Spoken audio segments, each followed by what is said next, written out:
কিন্তু দুঃখের বিষয়, আসলে ভালোবাসা একদিক থেকে জোড়া নেয় না, দুই দিক থেকে আসতে হয়। দায়িত্ববোধ একদিকে জাগ্রত হলে হয় না।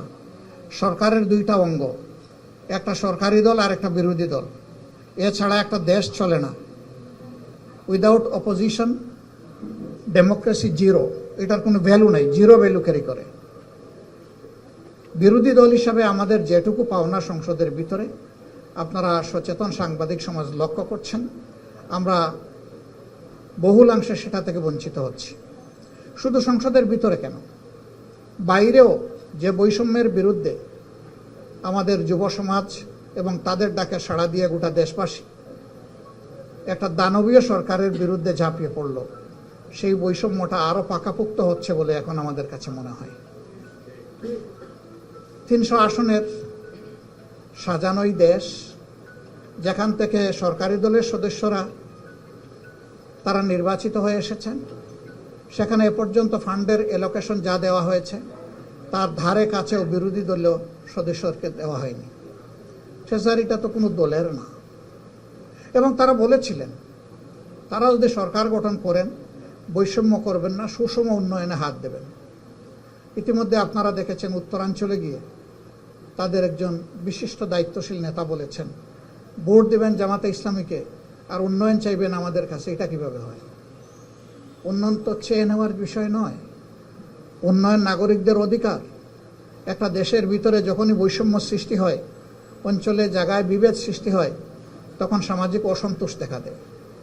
একটা দেশ সামনের দিকে কখনো আগাতে পারবে না যদি একটা স্টেবল সোসাইটি, একটা স্থিতিশীল সমাজ যদি গড়ে না ওঠে। এবং এইটা তৈরি করার মূল দায়িত্ব সরকারি দলের।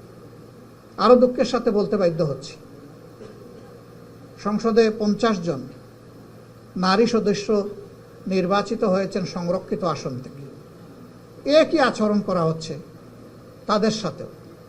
সংসদের তুমুল সমালোচনার পরে হালকা পাতলা এখন একটু তাদেরকে বিভিন্ন ক্ষেত্রে অ্যালোকেশন ফান্ড দেওয়া হচ্ছে। এটা কেন হবে? এটা তো সমান হওয়া উচিত। আপনারা তো এমনিতেই বেশি আছেন, তো বেশিরভাগ কাজ তো আপনাদের মাধ্যমেই সম্পন্ন হবে। এর উপরে আবার সম্পূর্ণ অসাংবিধানিকভাবে তারা অনেক সংবিধান কথা বলেন। যারা সংরক্ষিত নারী আসনের সদস্য রয়েছেন তাদের সবাইকে বিরোধী দলের আসনগুলোতে অতিরিক্ত দায়িত্ব দিয়ে বসানো হয়েছে। সংবিধানে এই ধরনের কোনো প্রভিশন নাই। অতীতেও বাংলাদেশে সংসদীয় গণতন্ত্রের কোনো প্র্যাকটিস ছিল না। আমরা যখন জিজ্ঞেস করেছি তখন এক এক মন্ত্রী এক এক ধরনের উত্তর দেন। এখানেও গুজামি, এখানেও কোনো স্পষ্টতা নেই, অস্পষ্ট। একটা দেশ এবং জাতি এইভাবে আগাতে পারে। সবচেয়ে বড় ইস্যু, এদেশের 70% মানুষ একটা কার্যকর পরিবর্তনের আশায় গণভোটে হা বলল, ভোট দিল। এটা তারাও চাইলেন, আমরাও চাইলাম। কিন্তু ইলেকশনে যখনই তারা একটা বড় বিজয় যেভাবে হোক পেয়ে গেলেন, এখন তারা ওইটা ভুলে গেলেন। এখন গণভোটের রায় তারা আর বাস্তবায়ন করবেন না। এবং সংস্কার পরিষদ যেটা গঠন আর ডাকার কথা ছিল, এটা মূলত দায়িত্ব প্রধানমন্ত্রী। তিনি আহ্বান করবেন, লিখিত অনুরোধ জানাবেন প্রেসিডেন্টকে, সভা তিনি আহ্বান করবেন। তিনি অনুরোধই জানাননি, তারা শপথটাও নিলেন না। তারা এখন বলেন যে এটা সংবিধানে নাই। তো সংবিধানে অনেক কিছুই নেই, কিন্তু ডক্ট্রিন অফ নেসেসিটি হিসাবে সব কিছুই পিপুলস উইল হিসাবে মেনে নেওয়া হয়েছে, যেটাকে সুপ্রিম ল মনে করা হয়। এবং সেটা দেশবাসী গ্রহণ করেছে, সানন্দ চিত্তে গ্রহণ করেছে। এখন এক অংশ আপনি মানবেন, আরেক অংশ মানবেন না, এটি তো হতে পারে। যখন জনগণের রায়কে তারা উপেক্ষা করলেন এবং আমাদের কথা যখন সংসদে গ্রহণ হলো না, আলোচনার পর যখন টকড আউট হয়ে গেল, তখন আমরা স্বাভাবিকভাবেই জনগণের এই দাবির বিষয়টা আবার জনগণের কাছে নিয়ে ফিরলাম। এখন যে আন্দোলনটা আমরা করছি ধারাবাহিকভাবে অত্যন্ত নিয়মতান্ত্রিক পন্থায়, সেই আন্দোলনটা মূলত ওই কারণেই। তারাই আমাদেরকে রাজপথে ঠেলে দিয়েছিলেন। আমরা চেয়েছিলাম এর সমাধানটা সংসদের ভিতরে হোক, সংসদকে কেন্দ্র করে রিয়েল সংসদীয় রাজনীতিটা হোক। তারা এটা হতে দিলেন না। আমরা 11 দল ঐক্যবদ্ধ হয়ে জনগণের এই মৌলিক দাবি সহ অন্যান্য দাবিগুলো আদায়ে আমরা এখন কাজ করে যাচ্ছি।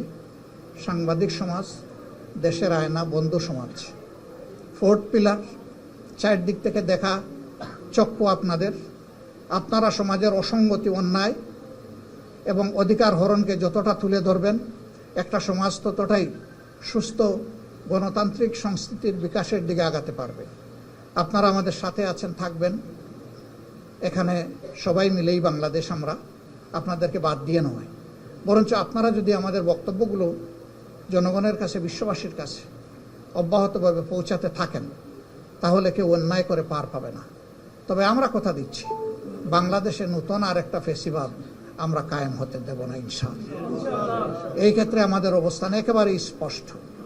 আমরা লড়াই চালিয়ে যাব এবং এই লড়াইয়ে ইনশাআল্লাহ জনগণেরই বিজয় হবে, আমরা আশা করি।